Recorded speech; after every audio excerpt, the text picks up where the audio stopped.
राजकारण करत स्मारकाचं काम थांबवलं असं तुम्ही भाषणात बोलला. अरे बाबा, मी बोललो कुठल्याही गोष्टीचं जर ती गोष्ट आपल्याला सोडवायची असेल खरंच समस्या, तर त्याचं राजकारण नाही झालं पाहिजे.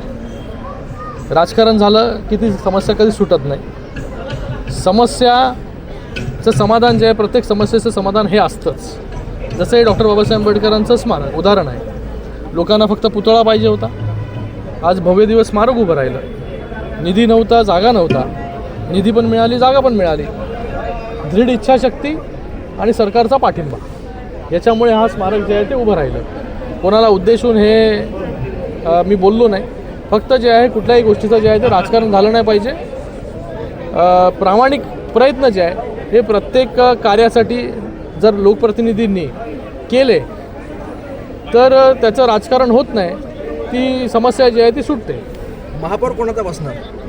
अरे बाबा, मी महायुतीचा कार्यकर्ता आहे. तर भाजपकडून वारंवार सांगितलं जातं भाजपाचा महापौर. अरे कोणी काहीही बोलू द्या, मी महायुतीचा कार्यकर्ता आहे. महायुतीचा महापौर जो आहे तो या कल्याण डोंबिवलीमध्ये बसेल. तुमचं मत एक आहे, परंतु कार्यकर्ते आहेत ते आपसात भांडतात. अरे बाबा, इथे लोक जे आहेत ही लोक जनता जनार्दन आहे ना ठरवायला की महापौर कोणाचा बसणार. तो मी बोलून, महेश बोलून, निलेश बोलून किंवा कोणी बोलून 1,01% होणार महापौर, हे असं थोडी होतं. अरे लोग, ये पब्लिक है, ये सब जानती है.